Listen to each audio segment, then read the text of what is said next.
देखिए next topic है Maxwell's law of equipartition of energy. शब्द के मैक्सवेल तो भूल जाओ, law of equipartition of energy सुने हो नाम कभी? नाम से कुछ आज समझ में आ रहा है? क्या समझ में आ रहा है? मतलब एनर्जी को इक्वल पार्ट में बांट दिया गया। ठीक है, नेचर वही करती है जो हम लोग घर में करते हैं। अगर मतलब जहाँ पर सामूहिक लोग रहते हैं एक साथ, ठीक है, लो सामूहिक का मतलब क्या होता है? एक साथ जो हम जहाँ रहते हैं, तो अगर कोई चीज़ घर में लाई गई तो इक्वल सबके बीच में बांटी जाएगी। अब वो अलग की बात है कि चुप्पे मम्मी अपन बर्गर छुपा लें हम चार कहीं भी, तो वो एक अलग बात है, वो तो चोरी हो गई अगर के। नेचर भी यही करता है। नेचर कहता है किसी भी मॉलिक्यूल के पास जितनी भी एनर्जी होती है, भाई सिंपल सी बात है, एक मॉलिक्यूल है, उसको चलना है, उसको एक्स डायरेक्शन में चलना है, तीन में वाई में भी चलना है, जेड में भी चलना है। ठीक है, तो उसको एनर्जी तीनों के लिए चाहिए, एक्स के लिए भी चाहिए, वाई के लिए भी चाहिए और जेड के लिए भी चाहिए। ठीक है, एक डायएटॉमिक मॉलिक्यूल है, एक डायएटॉमिक मॉलिक्यूल है, ये दो मॉलिक्यूल हैं, इसको एक्स तरफ भी जाना है, वाई की तरफ भी जाना है, जेड की तरफ भी जाना है। एक्स तरफ जाते वक्त वाई में रोटेट करना है, जेड में भी रोटेट करना है, तो इसके बाद डिग्री ऑफ फ्रीडम कितनी होती है? 5।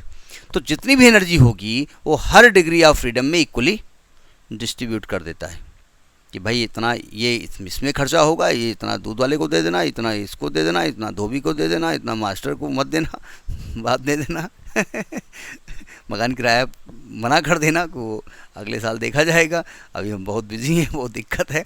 तो नहीं, नेचर ये कहता है कि भाई आप उसको इक्वली पार्ट में डिवाइड कर दीजिए। तो लिखिए कहानी वही हम बताना चाहते हैं जो हम बता रहे हैं। ये सिस्टम कौन सा था?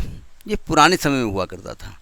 आजकल क्या हो रहा है कि 3 भाई हैं, अलग अलग कमरे में रहते हैं, एक ही जगह खाना बनता है, लेकिन जब वो चुपचाप आए बैग लेकर के सट से अपने कमरे में घुसे और दूसर के कोई मतलब नहीं है, भाई हम आए हैं अपने कमरे में जा रहे हैं, कल देखो झोलम को लिए जा रहा अंदर घुस गया जा करके हैं, कल देखो तुम लाए रहो जब पेड़ा तो सबका दे दीनते हो, ये देखो भले कुछ न लेके आया हो, वो देखो कुछ लेके गए अंदर गए अपना अकेले अकेले खाई।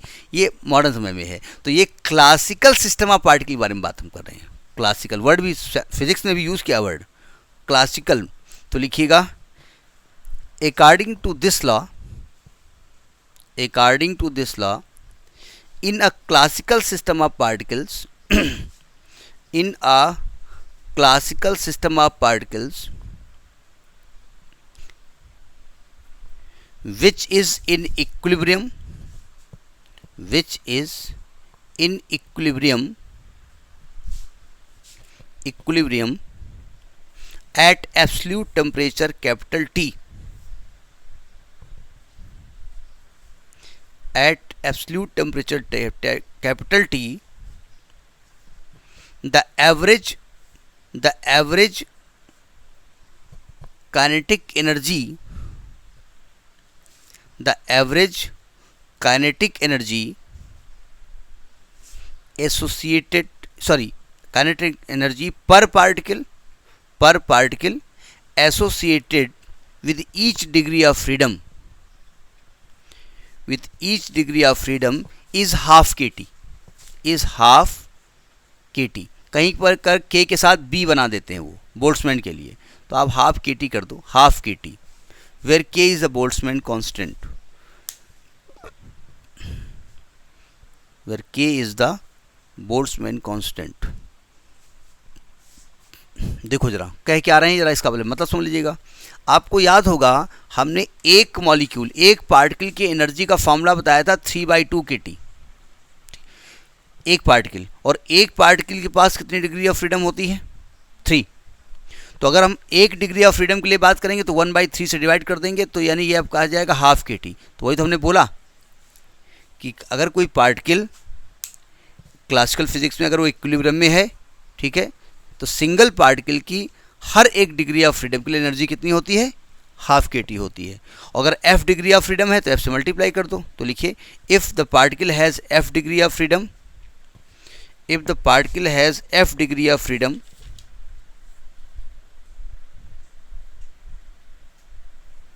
f degree of freedom, then the average kinetic energy will be half into f kT, half into F के T.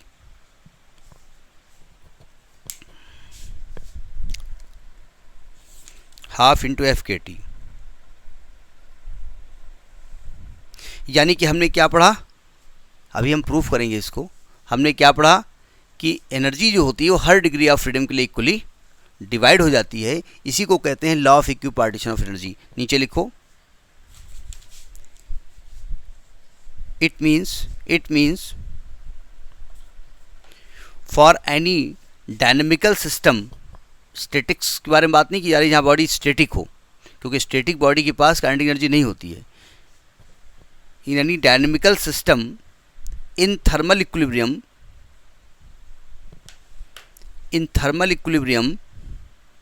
the total energy is divided equally,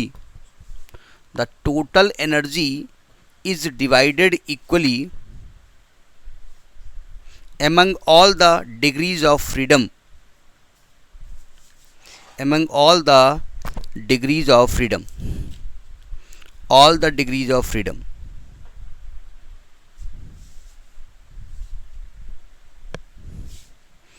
अब इसको निकाल लिया जाए तो हम पहले तो सिंगल पार्टिकल के बारे में बात करेंगे और सिंगल डिग्री ऑफ फ्रीडम के बारे में बात करेंगे।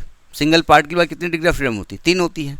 ठीक है, तो पैराग्राफ चेंज करके लिखिए, अकॉर्डिंग टू काइनेटिक थ्योरी। अब इसको प्रूफ, जो हमने हाफ के टी यूज़ किया उसको प्रूफ करना पड़ेगा ना।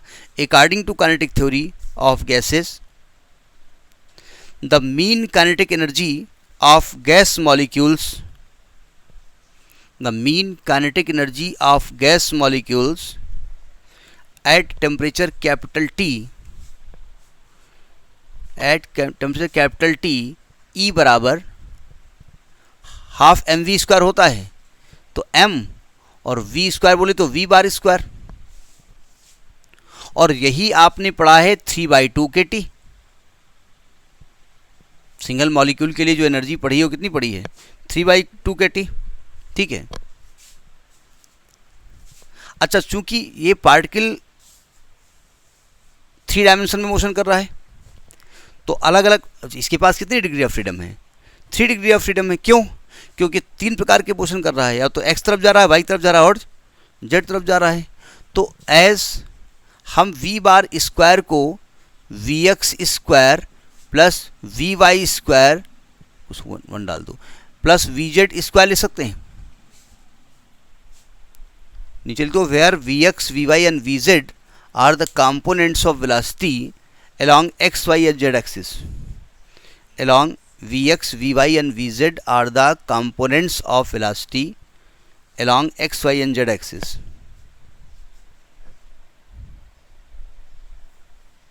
अब चूंकि हम जानते हैं कि एज vx की वैल्यू और vy की वैल्यू और vz की वैल्यू इक्वल होती है,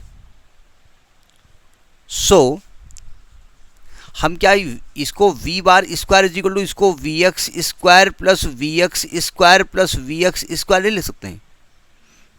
यानी कि इसको हम 3vx स्क्वायर नहीं ले सकते हैं, यानी कि हम vx की जगह 1/3 v बार स्क्वायर नहीं ले सकते हैं। ले सकते हैं ना?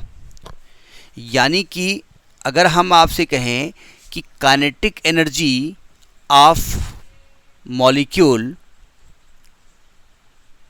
along x एक्सिस निकालें आपसे, along x एक्सिस जिसको हम ex मान लें, तो क्या इसको half m into V x square लिखा जा सकता है? और वी एक्स स्क्वायर की वैल्यू, ये वी एक्स स्क्वायर है, और वी एक्स स्क्वायर की वैल्यू क्या निकाली है? 1/3 वी बार स्क्वायर। तो इसको क्या आप half m into 1/3 V bar square नहीं लिखा जा सकता है? अच्छा, 1/3 अगर बाहर कर लें तो ये आपका half into M V bar square नहीं लिखा जा सकता है। तो क्या इसको 3/2 के टी नहीं लिख सकते हैं? तो 1/3 इंटू 3/2 के टी, और 3 कट गया तो हाफ के टी हो गया। यही तो हम स्टेटमेंट लिखवाए हैं कि 1 डिग्री ऑफ फ्रीडम के लिए कितनी एनर्जी हो गई? हाफ के टी। ये तो लिखवाया है ना। सिमिलरली अगर हम y डायरेक्शन में और z डायरेक्शन में निकालना चाहें, सिमिलरली अगर ई वाई निकालेंगे तब भी हाफ के टी आएगा और यही आपका ई जेड की वैल्यू आएगी। ये प्रूफ हो गया। मतलब कुल मिलाकर जितने प्रकार के मोशन हैं उन सब प्रकार के मोशन में उस एनर्जी को डिस्ट्रीब्यूट करना पड़ेगा। ठीक है।